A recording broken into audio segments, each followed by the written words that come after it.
All right, everybody, welcome back. It's all in at Davos. My bestie David Sachs is here. We're having a great time. We're here.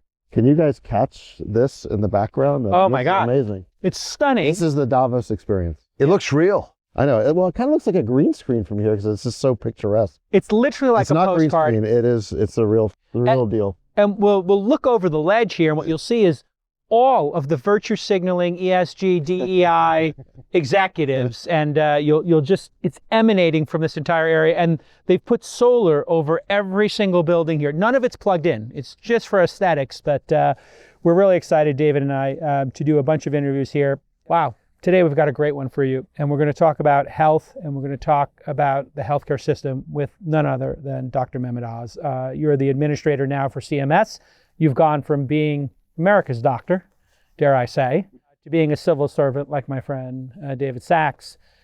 Why did you choose, really height of your powers career, to go into public service like this? So I'm in the change business. You guys are as well. And if you're in the change business and the project you're pursuing is not making a significant change, then you want to move on to something else that could make the impact you desire. And especially in healthcare, we don't have the luxury of fooling around for years of our lives pursuing interests that don't result in meaningfully changing the quality of life, but also the opportunity that the American people have. And so I loved being a TV host, did it for 13 years. I love practicing surgery, which I've done my whole life till recently. This is the best job I've ever had. And it's the best job I've had because of the people that I get to work with, but also because you truly do get to make the change that I desire. And I think a lot of folks, the reason they watch the All In podcast is they want to change stuff too. And I encourage everybody to, take some big swings, and you'll break things once in a while. But if you want to be able to change meaningfully the infrastructure of whatever's bothering you, you got to go out at full speed. And this administration offers us a unique opportunity to do that. It is interesting, David. You were used to going at a pretty fast pace as well. And then I think our expectation was, hey, you get into public service, it's going to be about consensus building, and it's going to take a lot of time. Say what you will about Trump. Some people might not agree with every policy, but he ships. He's like a founder who ships product fast. That's also been your experience. Yeah, he's hard to keep up with. I mean, he moves incredibly fast, and it makes him really fun to work for because he wants to get things done. Yeah. Every day he wants to get things done. There's a sense of urgency. Yeah, and you'll be in a meeting with the president in the Oval Office and you'll tell him about a problem. His first instinct is to pick up the phone and call and fix it right then and there. Yeah. And he does that meeting after meeting, hour after hour, day after day, week after week. And when you compound that desire to get things done and he acts on it right there, it has a huge impact.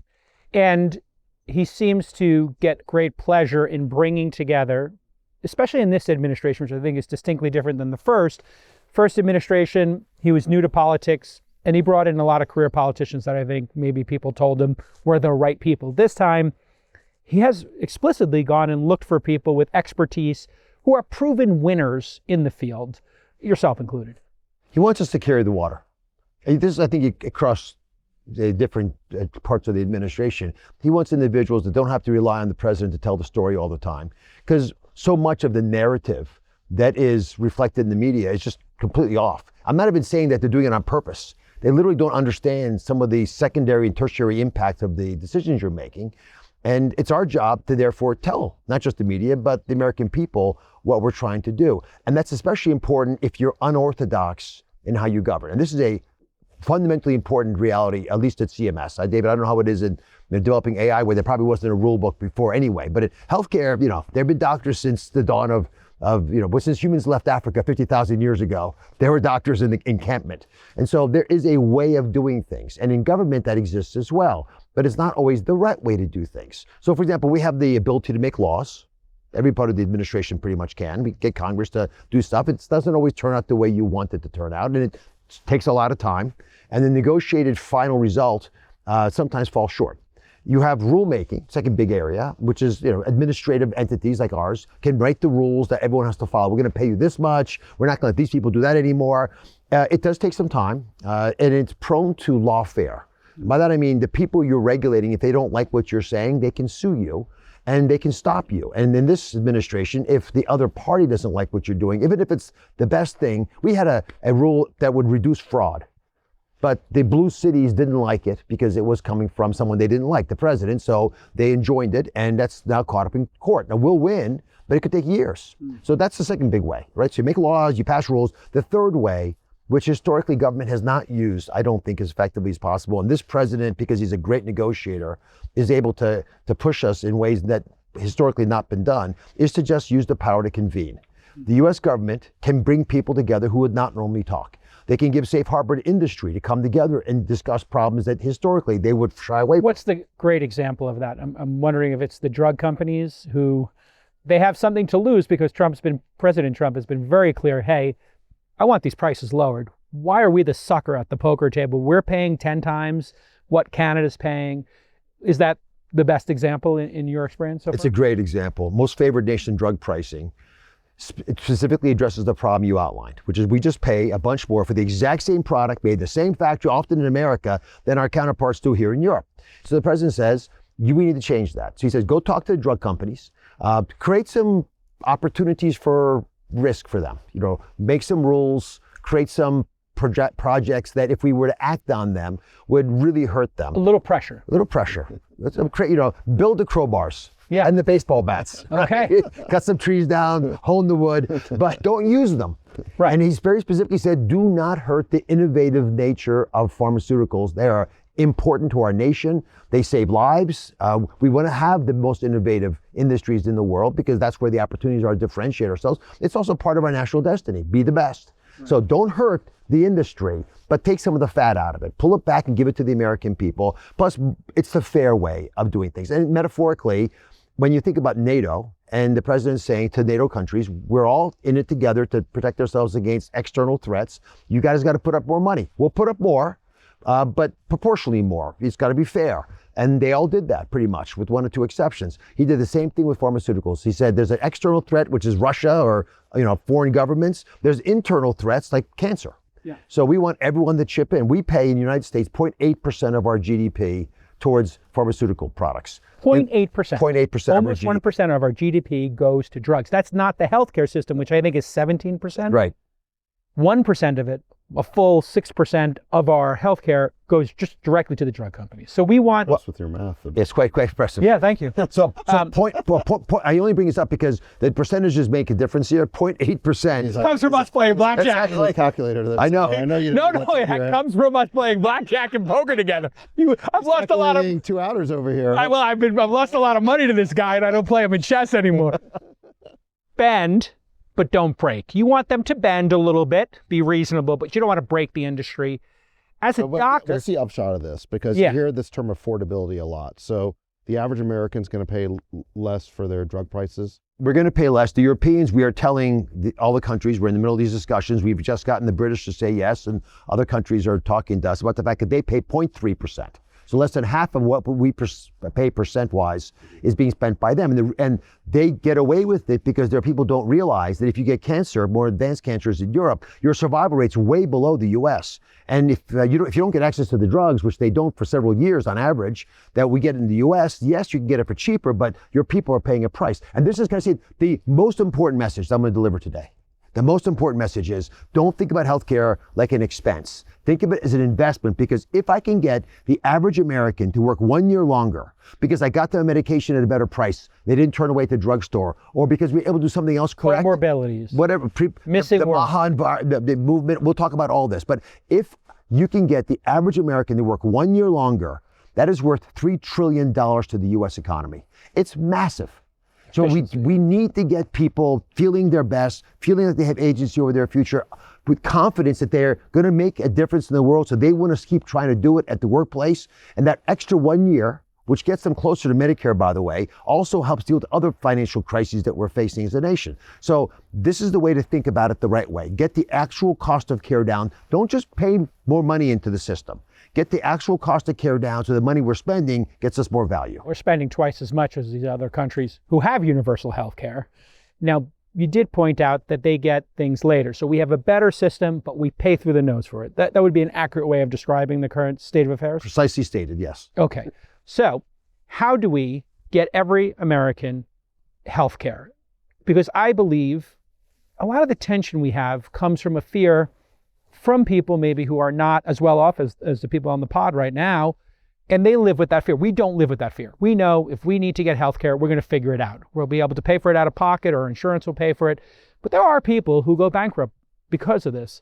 You believe in universal health care, I would assume, as a doctor? I want everyone to have access to health care. Okay. But how we pay for it is the defining issue here. How do you keep the system incentivized to take care of you? If I tell everybody in America that you have health care, and then I tell the doctors, give them health care, but I don't deal with the financial costs, then you all of a sudden start to restrict the access to care. So you can get the health care, like you do in socialized medicine countries, you just have to wait 6 months or a year or longer, or you don't get the care at all. And when you start having that discussion with Americans, they say, wait, hold on a second. Yes, of course I want to get the health care for an affordable price. But the fundamental question is, how long till I actually get the care? Being denied is something they live with. So they complain about their universal health care. We complain about not having universal health care. What are the two or three? Well, the thing I would look at is the flow of patients who seek treatment internationally. So I hear lots of stories about Canadians coming to the U.S. to get treatment because they don't want to wait 2 years to get the latest for some procedure, not just the latest, to get some procedure. Yeah, because they could be dead in 2 years. So they come here. I don't hear any Americans talking about going to Canada to get treated. We actually do have a number of examples of that in surgeries and treatments that you have to pay for out of pocket. Cosmetic, dental, people are going, and this has become tourism, and there are people who do change locations. Yes, this is for a elective trend. procedures, you mentioned cosmetic surgery. Yeah. That's definitely a trend. And also there's some procedures that we don't do in America. Stem cells. Stem cells, they're still going through the regulatory process. But the bigger issue really is the one David's raising, which is most Americans complain that the healthcare system is broken. Almost none would leave the country to get top-tier healthcare for a life-threatening problem. And so we have this sort of bizarre opportunity. I do think it's an opportunity. How do we make the top-tier healthcare available to folks who need it, but do it at a price that is sustainable? And that's where I think your specialty area comes into play. Before this administration, I think because we didn't have the right technologies to promise convincingly that we could do this, there was a hesitancy to make big shifts. We're taking big swings because we think AI is ready.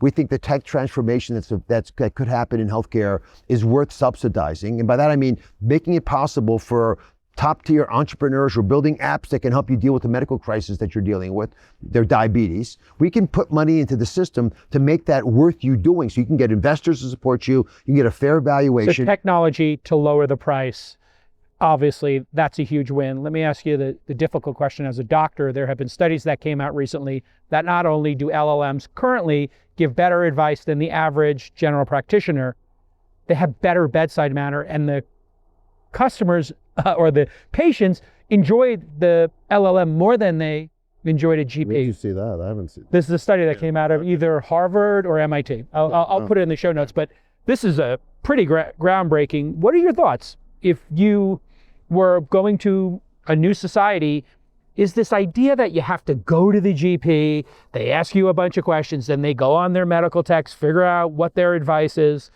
that the best modality, or would it be better for the common cold, for an ankle sprain, to do what most Americans without insurance are doing, or people who are self-directed? They go on a large language model.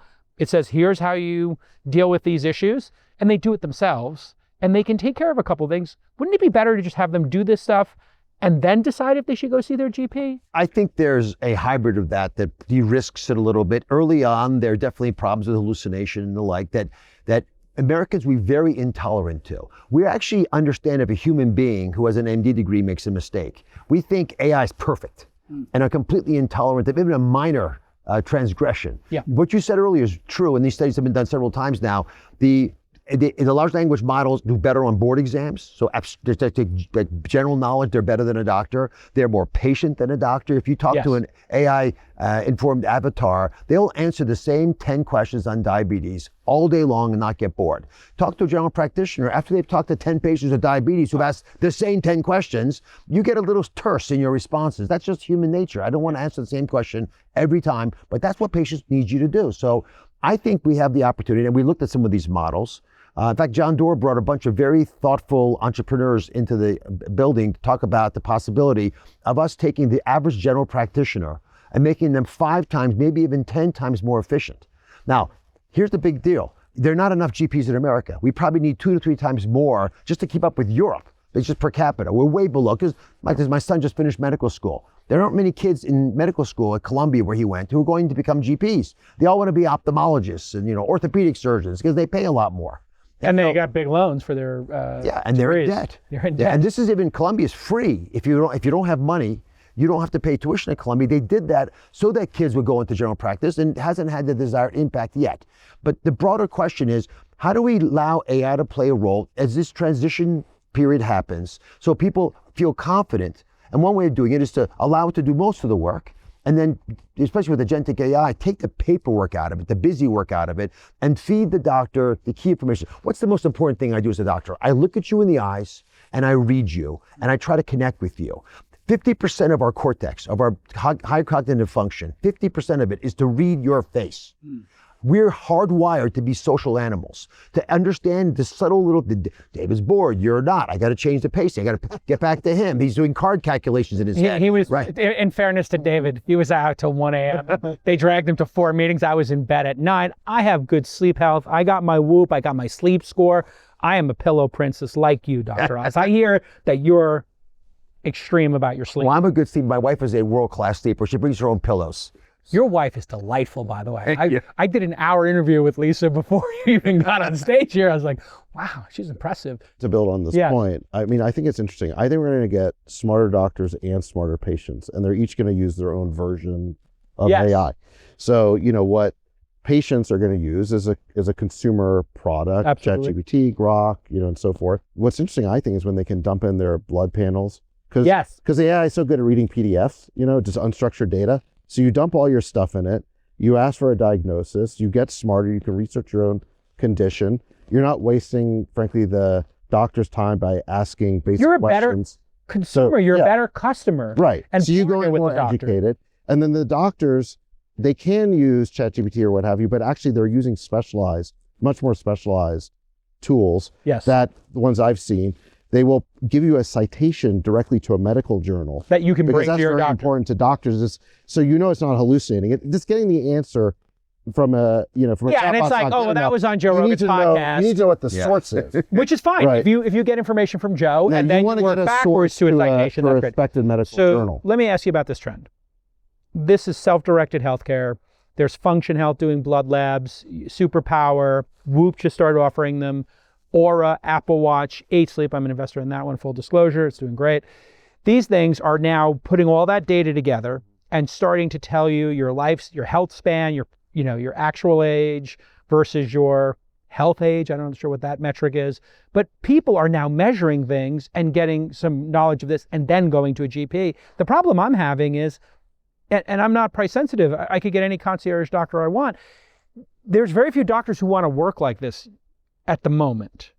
Something's got to change. But what do you think of this new group of people who are doing self-directed healthcare, doing 2 blood labs a year, putting it into a database? Prenovo with the 3D scans, Nico, Daniel Ek's new company, doing a $300 full body scan. All of this, is this going to be the paradigm shift? 80-20 rule. If 20% of Americans do what you're saying, and they will, Yeah. it'll make all of medicine function better. I'm actually concerned about the other end of the spectrum. Tell me. The people who don't go to their doctors. Medicaid patients are twice as likely. Medicaid is the folks who are vulnerable, who have made less money.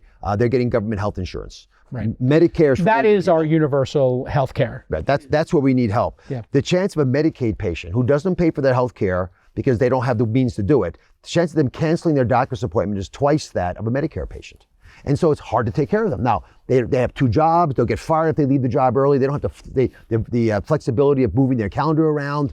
They don't have transportation. There's lots of reasons they don't show. But if I can't get health care to them, that's a major crisis for us. And so the real opportunity for AI is democratizing healthcare. Yes. See, you guys are already smart. You just listed off top of your head a dozen companies all doing great work. Most people have no idea these companies exist or what they do exist. Right. And so if I can put into AI my labs and I don't know much about healthcare, I can get information sent to me in a way that I can process it at the time I'm ready to hear it. Now, I'll give you one more data point that might be useful. All Medicare patients, all seniors over 65, all of them are given a free wellness exam every year. What percentage of people take their free medical exam with Less a than doctor? 5%. No, it's not that bad. Oh. But it's less than 50%. Less than right? 50%. Okay, but most people don't do it. It's there. And part of the reason we think that's happening is you don't prioritize it. And here's the more important data point. People who actually see their doctor think they're sicker, but they're actually much healthier than people who don't see their doctor, because ignorance is bliss. People who don't go to their doc or seek any kind of health advice think that they're doing great, and actually objectively they're doing much worse. So we have an opportunity to democratize this by saying, okay, I'm going to meet you where you are. You don't care about going to see a doctor, even though it's free, it's yours. In this new health tech ecosystem we're building out with Amy Gleason, who also ran Doge, helping to roll this all out. We're making it easier for every tech company to participate. 600 companies have signed a pledge agreeing to interoperability, data transparency, and to build these tools for the American people to be able to use them. Now, once I deputize you to be better equipped to take care of yourself, you change the system. Because when you ask a doctor a question, the first time you're the only patient, they don't pay attention. The second patient who asks the same question, we change. As a physician, I'm telling you, it helps us to have patients pushing us to pay attention to, for example, ambient collection of information in the doctor's office, so I get a medical report on what you told me. Why? Because 50% of what a doctor tells a patient is forgotten before the patient leaves the office. So when your kid asks you, hey, what happened with the doctor? You don't remember. You're nervous, you're anxious, the doctor spoke quickly, used big words. Break all that down, all of a sudden information gets flowing easily. Now you've got a lot more stakeholders, and who's the ultimate stakeholder? The patient. So the medical records, who historically have been hijacked by medical record companies. And hidden. Like, how do you ever get them? Yeah, and all those companies now are saying, all right, we get the joke. And this is, again, back to the president. He's not fooling around in this stuff. When he tells you he wants you to share data, you know he's going to come after your ass if you don't deal with this problem. And so they've all come and said, all right, we're in on the joke now. The pharma companies, when we're negotiating most favored nation, you know what they said when we challenged them and said, you're charging several times more for the same products? They said, all right, well, we knew one day you'd come knocking. We knew that you, and we actually think the president would do something to us, so we're going to negotiate. Yeah. And you don't want to throw away that power. Don't beg for forgiveness, push for action. Go make things happen, and if they don't work out, fine, you'll get more bites at the apple. Just on that point about the pledge, because I got to attend that event at the White House. You organized it. Well, don't be modest. It's going to be a little bit too much credit, but it was you and Amy Gleason and Secretary Kennedy, and you guys just happened to invite me for some reason. But it was really interesting because, so this is my kind of layman's understanding of it, which is the law gives us the right to our own medical records, but in practice, we don't get them. HIPAA regulations? Well, it's because the companies that store the health records do it in proprietary formats, and we don't really know how to get that data and what would we do with it even if we did. So the key is to get those health records shared to all the other medical companies in the space that we might want to use. Hence the power of the pledge, get these 600 companies agreeing. But I think that AI is kind of the magic glue here, because AI is so good at reading data from different formats and translating it. Perfect. So you don't need like a perfect API anymore. You just get the unstructured data, dump it in, and now it just works. Which is what we're starting to see. I'm taking my 8 sleep data, my Whoop data, my blood panels, and I'm putting it into all 4 of the major ones, asking it. I take pictures of every one of my supplements or drinks. What impact will this have? Which impact will this have on sleeping? I think that's like this gigantic win. Yeah, you being able to realize the promise that the law gives you to actually own your own medical data, but to get it in a usable format that now you can use, again, a chat interface to understand it. It's technological obscurification. Let's call it what it is. They're trying to use these proprietary formats always to get a technological advantage and to have a moat around their business. And AI just decodes that and makes it usable, and now you can interact with it. Can I bring up one other example? So Dr. Ross, you mentioned democratization. You and I have had a conversation about certain states are actually trying to ban the use of AI to be used in therapy. And I think the point you made to me is, you know what, there's a lot of places all over the country, like rural areas, where there aren't psychiatrists or there isn't psychiatric care. So at least AI provides a baseline level of service. Version 1 may not have been perfect. There may have been some hallucinations, but it is getting better and better every year. If you ban it, then a lot of people are just going to have nothing, right? I mean, beautifully stated. Let's just go over, let's unwrap that a little bit. But I mean, just at a high level, say AI is coming to a neighborhood near you. You're not stopping it. So it's going to be there, and patients are going to use it, and so you have to engage it. Running from it, we cannot stick our head in the sand on this one. There's other things you can sort of delay, but I've encouraged every governor, go full bore at this, but do it in the right way. Allow professionals to function at the height of their licensure. Why don't we use pharmacists better? There's probably 70,000 pharmacists, right? And think about it this way. Almost all Americans, 95%, live within 5 miles of a pharmacy. They don't live near a hospital usually. So we don't have access to care in many ways. If we just took AI and allowed pharmacists and doctors, GPs, to function at a higher level, it itself would be worth the opportunity. So I'm not even saying advocate at all to an AI agent that doesn't really understand you, we can't control. Maybe some other country gets involved in it. At its very practical level, we do not have enough practitioners. There just aren't enough people to take care of rural America. 60 million Americans living in rural America don't have access to mental health services. Our vets commit suicide at a crazily high rate, more than we lose in war, because they don't have access to mental health services. Many of them do live in rural America. And so if we're going to fix those kinds of problems, which are time consuming, you're not going to get Park Avenue psychiatrists to go practice medicine. At $800 an hour. At $800 an hour on the North Slope of Alaska in the winter. It's just not going to happen. And so this $50 billion investment that we as a country just made, the money was part of the rural health, the working families tax cut legislation that the president pushed through and Congress got behind. $50 billion, the largest investment ever made in rural health care through our agency, was given up by the end of the calendar year. All the governors have the money, and we charge them to make a difference in their communities. Your communities, they almost all came back with some AI element. They all know to really be able to get healthcare in rural America, you've got to right-size the system. Right-sizing the system means, the hospitals are going to work out differently, doctors will work differently with each other, but AI is the core element of so much of this. And these micro hospitals, just like people are putting ADU units in the back of their homes to get an extra, apartment for grandma and grandpa, or as an Airbnb. My understanding is there's a bunch of startups working on the equivalent, building a micro hospital, a room with the central services, perhaps a nurse practitioner, there's more available, and then you telemedicine in. Just bringing the medicine to those areas without having to build a giant hospital is also a win, yeah? The micro clinics, I think, have a huge opportunity to provide top tier care. But this goes beyond that. We have AI supported robots that are going to be doing ultrasounds in parts of Alabama where there are no OBs. Right. We have drones delivering prescription medications to the North Slope of Alaska, where there are no roads. You have vending machines that can dispense smart dispensing of medications. By the way, this is happening in other countries. So we want this to take place in America, and why not take advantage of an opportunity with a huge, massive inflow of money, which the Rural Health Transformation Fund does, the $50 billion, to start to do some innovative work in rural parts of the country, which are the foundational element of who we are as a nation. Those values ripple up to the rest of us. And I also think that states now are talking to each other differently. Now that you've got money that's out there that can be used to change the world, they start talking about AI and technology generally very differently. Now it's not a sparse research. We live in a world of abundance, and AI makes it that much more abundant if we use it correctly.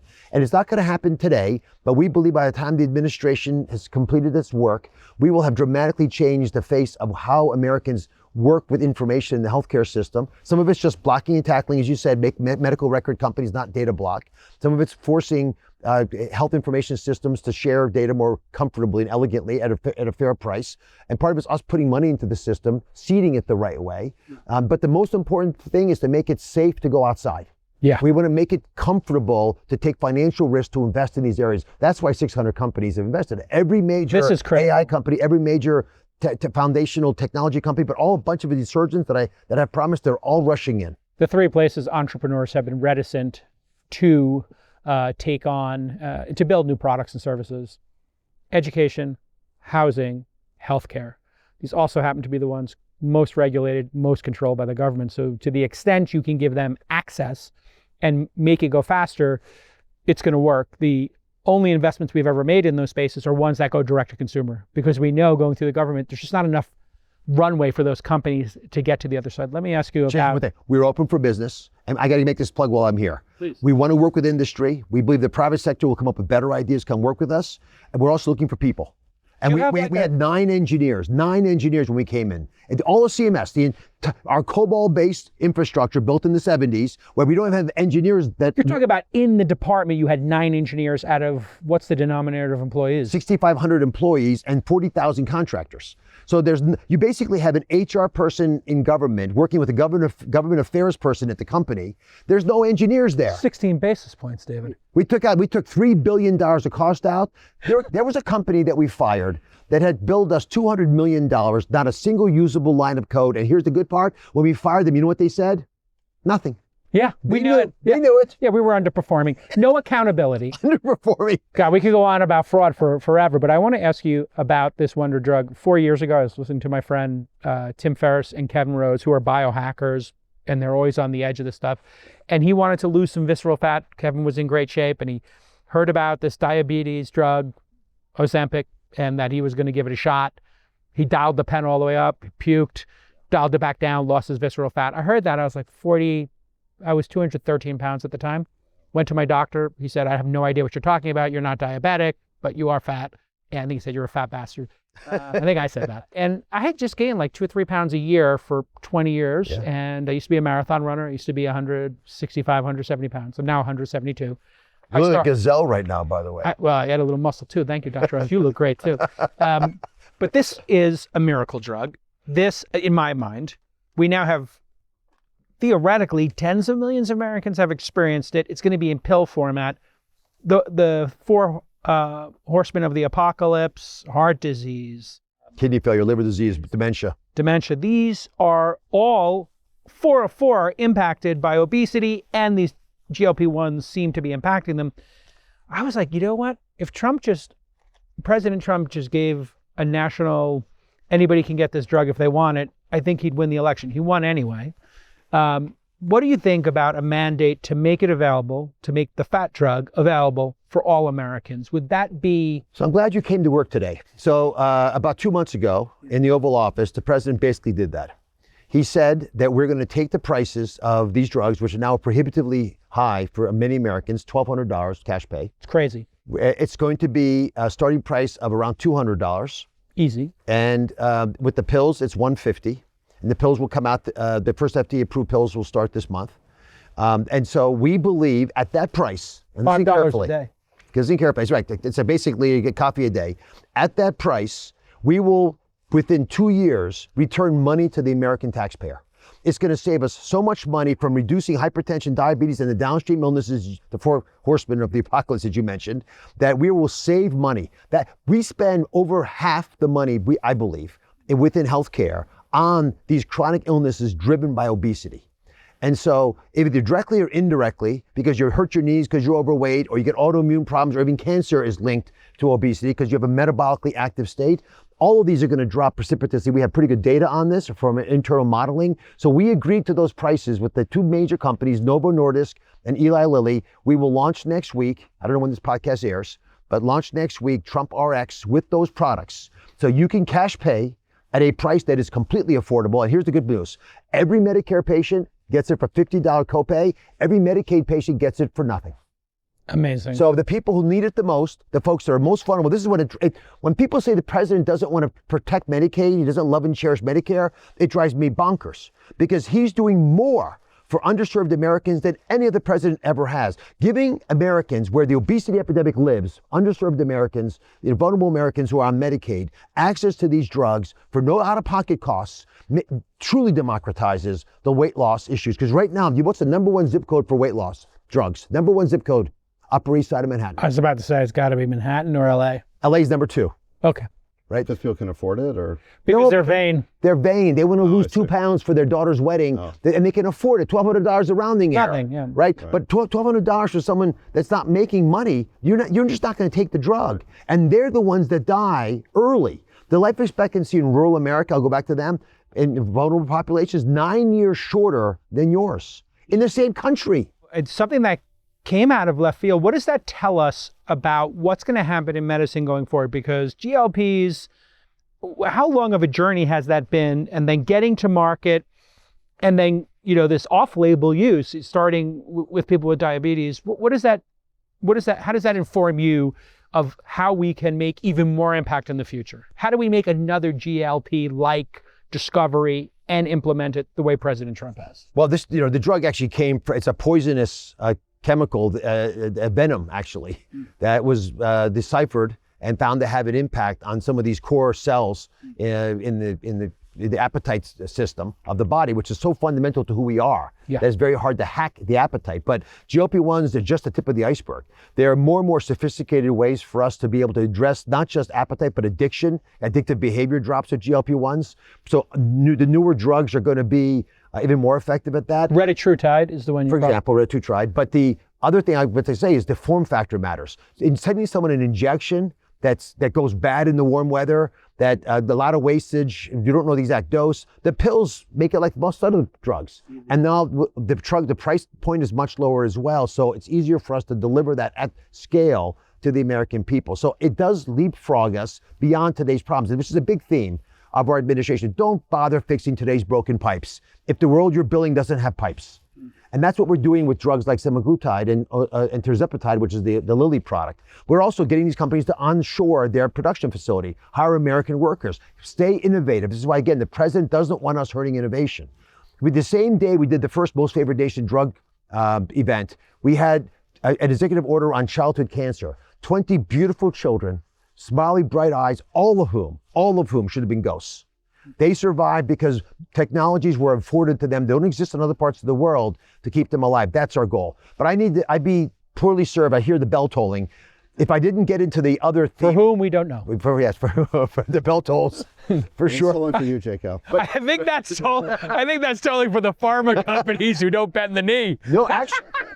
But the issue right now that is consuming us is the fraud, yeah. waste, and abuse. And What have you found, Dr. Oz? Tell us. What is the most concerning to you? well, I mean, as a preamble, without a better visibility into where the money's spent, which we need technology to be able to do. Or audits. Well, audits are interesting. You can audit the spreadsheet. You can't tell if the input to the spreadsheet was legitimate unless you actually go and do site visits. And states don't want to do that. So let me just give it Are they blocking it, these states? Of course. First of all, I'll tell you, that's a good question. Why would you let fraud happen?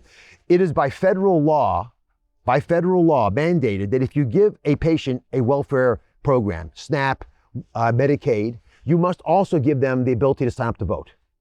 So you're basically recruiting voters at the same time you're giving them free government services, which then you might actually end up recruiting a different kind of voter. Like you don't have a law that if you go to an NRA convention, right, for gun advocates, that you sign up voters, right? You can go to that event and not get signed up to vote. Obviously, they will be probably skewing to the right. So there is an issue there. We also have an active role of unions, especially in California, where we have a major problem because the unions have seemed, this is all what I'm hearing from talking to people on the ground, seem to have gotten involved in, for example, signing up home health care workers and personal care services. There are more Americans, I believe, providing some of these home-based services that maybe might exist in retail in America. We've shifted the entire employment economy towards some of these services. And here's the risk, if you really want to understand why we have fraud in America.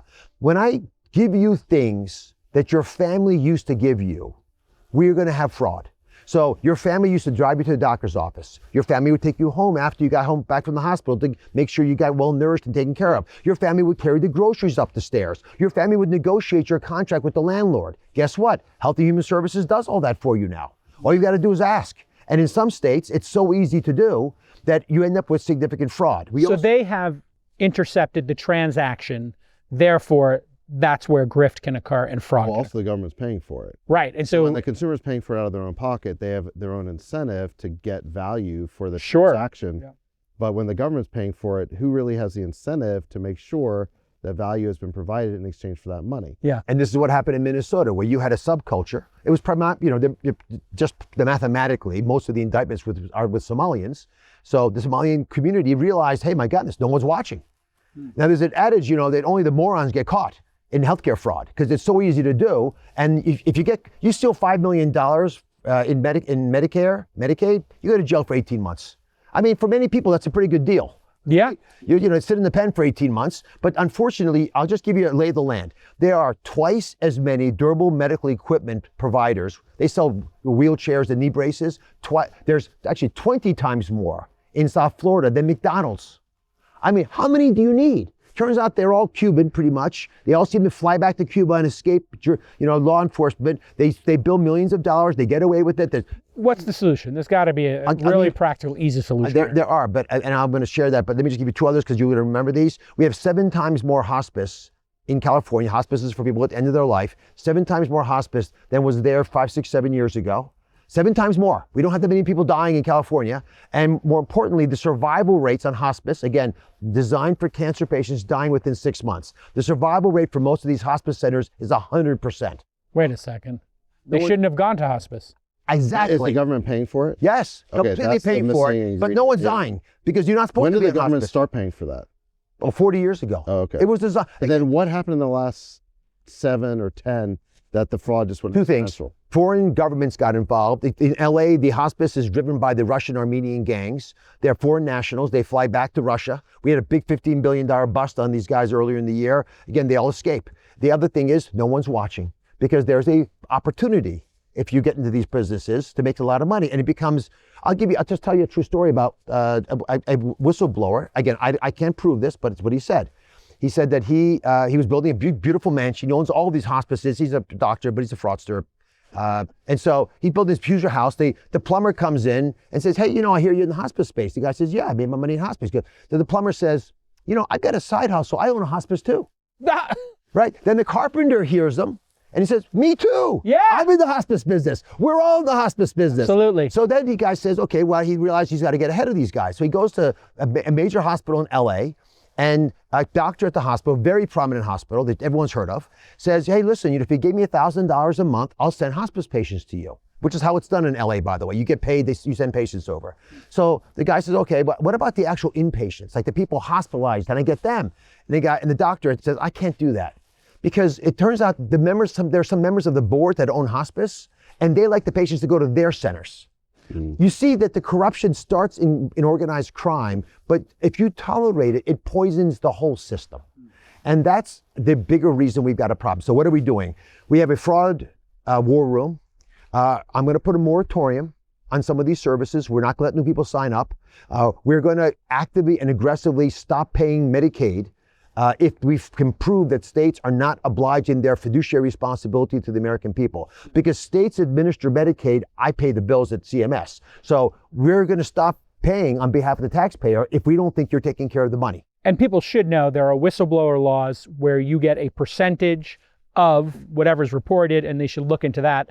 And the fact that we have so many people in the administration now communicating that, hey, we want to have you report fraud to us has changed everything. The number of people reporting fraud must have gone up since dramatically. People in the government, this is probably the part that's most rewarding to me. Many government workers are Democrats, probably most. What they tell me again and again is they just came to government to do their job. They wanted to do the right thing. And they were told not to do their job. They were told not to focus on the fraud, to focus on getting more people signed up. But if you don't take care of the fraud, this is an important message, you will kill the system. Eventually, you will destroy Medicaid. And I'm not going to let that happen on our watch. Medicaid, as Hubert Humphrey said, it's there to protect those at the dawn of life, which are our children. 53% of kids are born into poverty. We take care of them. Those at the twilight of life, those are the seniors. Right? We owe it to them. Every great society takes care of the most vulnerable. We're great people, will do that. And Hubert Humphrey said, you got to take care of those living in the shadows. We are not going to let them get hurt. When you let organized criminal elements steal at scale from the federal government, you are killing those programs. We now have so many kids signed up falsely for autism that the kids with autism aren't getting access to care. Yeah, this is the incredibly frustrating thing, having talked to some young parents who are millennials, Gen Z. They're going to work. They got 2 jobs. They would love to have childcare, but the childcare dollars are being stolen. Therefore, they can't access them. And the same thing's happening across the system. I think this could be just such a defining moment for America, because on the other side, we have socialists, lunatic communists running some of these cities who want to seize people's assets, want to raise taxes before fixing fraud. This is like pouring water into a leaky bucket. Well, you're talking about California. And New York. Yeah, and I couldn't help but notice that Gavin Newsom arrived here at Davos yesterday. He's here. Yeah, he was encouraging European leaders to defy President Trump, which is a weird thing for a governor to come here to basically advocate for foreign leaders to defy the American president. What next? Like partner with communist countries for your future? I mean, but I think honestly, it's all a distraction because the real thing happening in California right now is everybody knows there's massive fraud there. You see that image on the internet where it's an iceberg and the tip is Minnesota. But California is. I mean, it's the fourth largest economy in the world. Yeah, so we know there's massive fraud. I think Newsom knows there's massive fraud too. That's why he's vetoed audits. I mean, can we just pause for a second? An audit? Veto audits. Right. Who would veto an audit? Someone doesn't want to get caught. A criminal. A criminal would veto it. I'm not saying he's a criminal, but no, this is to government spending what the ban on voter ID is to elections. Why wouldn't you only do that? You're banning the thing that helps you catch the fraud. Yeah. So why would you ever do that unless you want the fraud to happen? Exactly. It's now even disgraziad, as we say here. Disgraziad, but California, the budget's $350 billion, by far the biggest. It has doubled in the last decade. And it's like 3 times per capita. 2.5 times the inflation rate, okay? And they're still running a huge deficit. And that's why they're now driving all the job creators out of the state with this proposed asset seizure. Wild. If they just clamp down on the fraud, they wouldn't have this hole in their budget. Just LA County alone, just in hospice and home health care, we believe it's about $3.5 billion. Just in those 2 programs in one city, there's probably 10% of all home health care expense in America is in LA. So there's so much to do to improve the system that would restore confidence. And when you have governors who are unwilling to do their job, and it does make people think that, listen, when smart people don't do things, it's not an accident. Right. They're not doing these things because they have ulterior motives that either aren't transparent to you or they think you're not smart enough to figure out. We need to ask those questions. This president's not going to tolerate it, but the American people shouldn't either. We had an interesting moment. Our friend Elon Musk had asked us after he purchased Twitter, now X, to come in, and we were looking at the bills, trying to figure out how this company was hemorrhaging cash at a level that just didn't even seem possible. And one of the things was they had just signed up for tons of software and, basically subscriptions. And CFO comes in, auditor comes in, we're all trying to figure it out. And Elon just said, Twitter? Is that Twitter? Yeah. And Elon says, how are they paying all these? They're like, oh yeah, they're on credit cards. He said, okay, cancel all the cards. Yeah. And so we sit there and we're like, yeah, cancel the cards. Immediately, I get 3 back channels from software companies who are like, hey, I know you're helping Elon. I saw a story in the New York Times. Our bill stopped getting paid. Can we come in? And I'm like, yeah, we're not using your software anymore. Nobody's ever used it. It's never been installed. The software had been, you want to talk about fraud at a scale that was deranged. This is a private company. This is a private company. Yeah. But your point is, look, when no one is minding the store, bad things are going to happen. And when no one has minded the store for decades and the government's paying for it, you don't even have that private sector profit motive to basically be efficient. Then think about how the fraud just metastasizes. It's got to be 20, 30%. Hundreds of billions. It's got to be a double digit. I'm going to guess 20, 30% of all these things is fraud. All it took was a YouTuber with a video camera to actually show up at the Minnesota daycare centers that were receiving millions of dollars. The Leering Center. Yeah, the Leering Center. They're all empty. Yeah. Dozens of them. Each one's receiving millions of dollars. Yeah. And that's one program in one state. And these aren't lowlifes doing this. The lowlifes are involved, obviously, but these are politically connected groups. Sophisticated. And that's why I'm emphasizing. These are foreign government-backed efforts at times, but certainly the people doing them are often foreign nationals, and we are being taken advantage of because we're like a big hippopotamus. All you need to penetrate Medicare and Medicaid is a beneficiary number. They can buy those, and you're off to the races. So the solutions are, I'm not claiming they're simple, but they're eminently doable, but you have to expect that of your leaders. There's going to be some low-hanging fruit here. I can tell you cutting off payments and saying very simply, hey, we've cut off payments. All you have to do is sign this attestation that you delivered the service, and I would like you to attach your driver's license and passport to it. And by the way, you've been randomly selected to come into the office. We want to hear all about what you're doing. and jump on a Zoom call. Right. So you're saying cancel the credit cards And then and just let them then reopen the account or tell you. Yeah, come in. Yeah. Yeah, we just want to re-verify what's going on. Literally. Zero baseline budgeting. I'm not Exactly. saying the program's over. And that's the thing that I think Elon found when he was doing Doge is these payments were just on recurring auto pay every year. Auto pay equals with no code explaining what the money was going to. auto pay equals fraud. Right. That's all you have to know. And if you look at like some of the great, I mean, if you want to talk about like some of the good stuff Lena Khan did, and I was opposed to about 80% of it. One of the things she did that was really well was she said, if you sign up for a service, you have to be able to cancel it the same way you signed up. So newspapers, these bastions of virtue, you'd sign up for Wall Street Journal, you probably have had this experience, you try to cancel it, they're like, give us a call. And then you're on the phone for an hour and just want to cancel it. And I asked the woman, I said, hey, can I ask you just a simple question? Why can't I just cancel online? They're like, oh, well, because of fraud. I'm like, but you took my money through the website, so that's where the fraud would actually occur. She's like, yeah, that kind of makes sense, but I'm just an operator, Mr. Calican. They said, okay, fine. But this is the same concept, which is if you want the money, hey, why don't you come into the office and we'd love to hear how the program's going. We got your check right here. Come pick it up in person. Want to hear about it. And can you just take a picture of the service you provided? Just taking a picture of the service you provided and then send it in. Yeah. How is this hard? And like you said, how do you argue for, California already has some of the highest tax rates in the nation. And now you're arguing for more taxes, novel taxes that no one's ever seen Unconstitutional before, unconstitutional probably, and will require a massive new enforcement mechanism. Before you do that, you haven't even wrung the obvious fraud out of the system.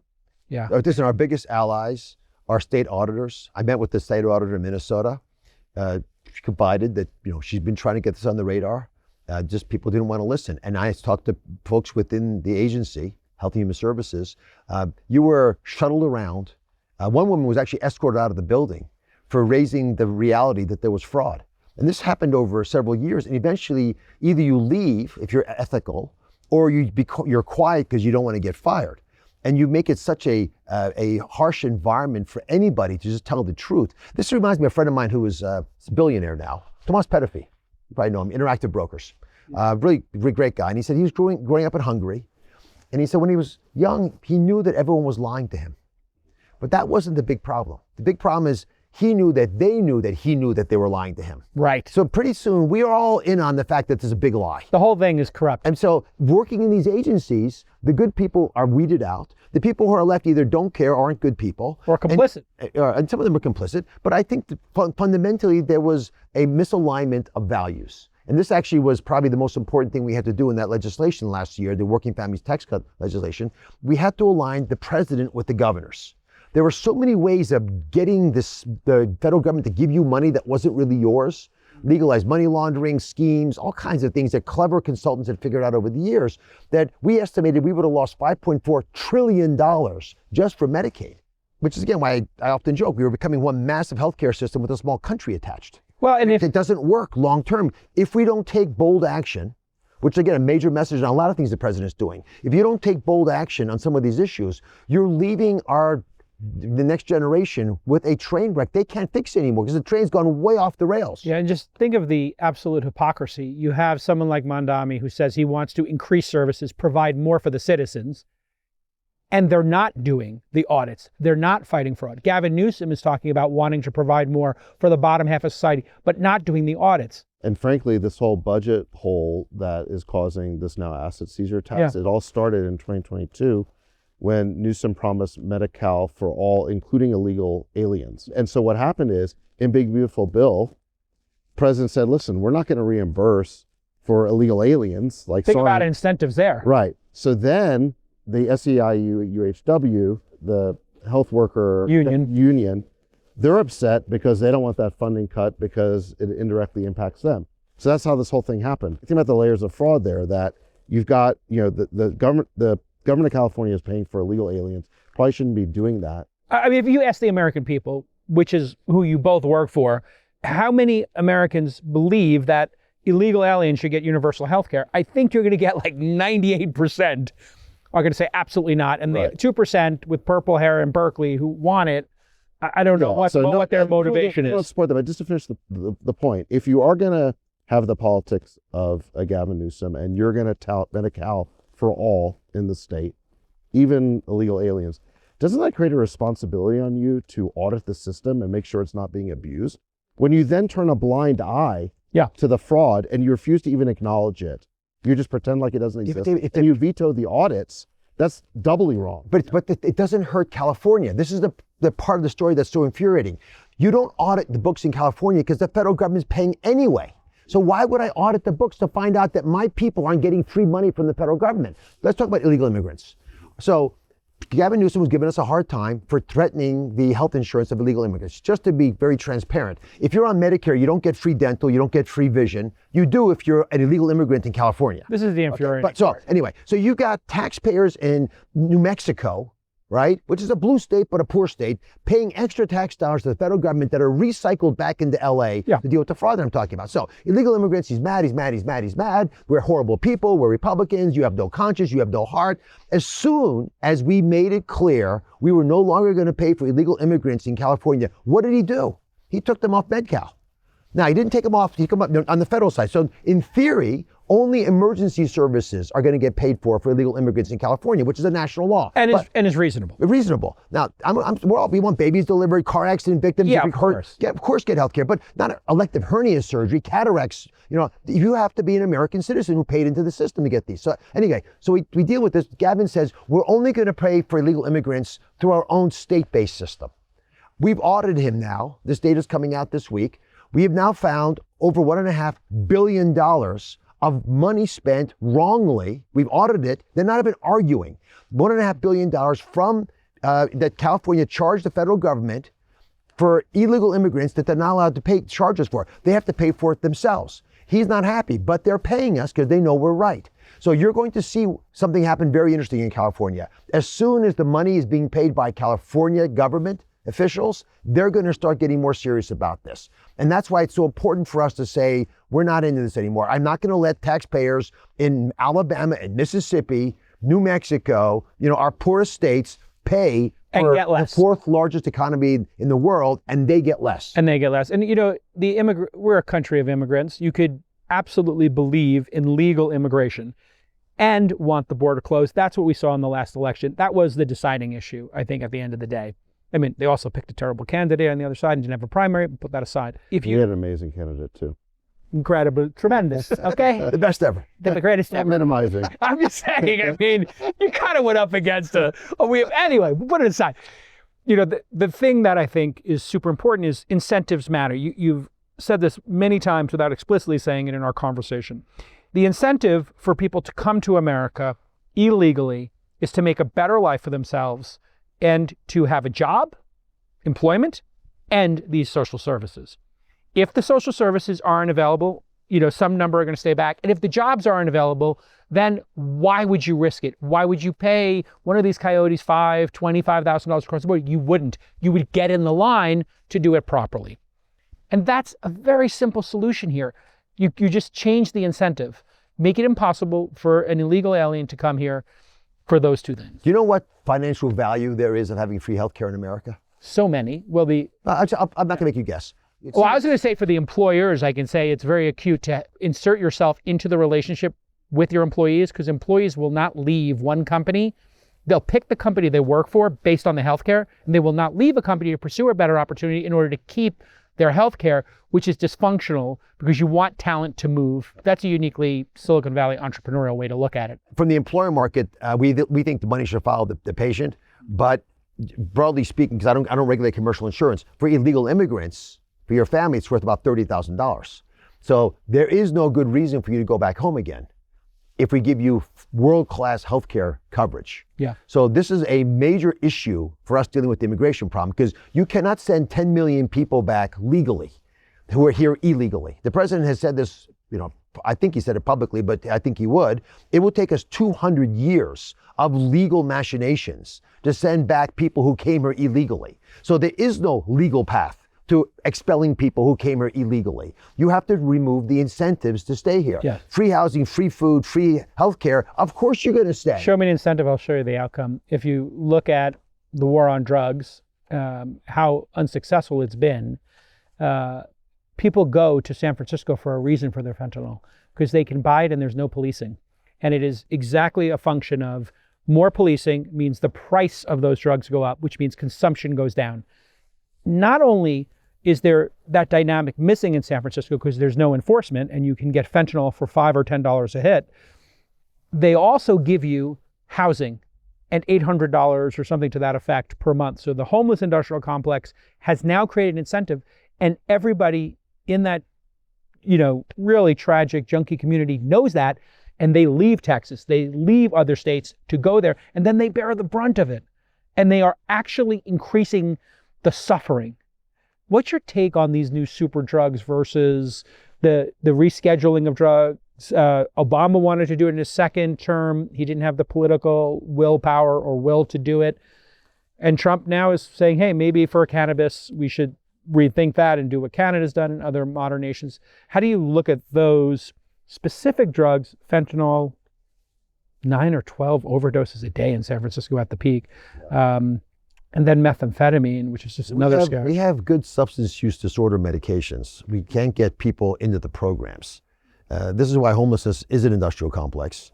And the states that have done it well, I know Mayor Suarez in Miami dropped the number by 90%, and he did it just by making sure that you got arrested every time you peed publicly. Yeah. And they don't put you in jail, they put you in rehab. Yeah. But it takes 4, 5, 6 efforts. You can't give people free showers, great accommodations, lots of food, and then expect them to stop using drugs, because you're enabling that behavior and not expecting bad outcomes, which is what happened. But I was in Kensington, Philadelphia, which is the drug capital of the East.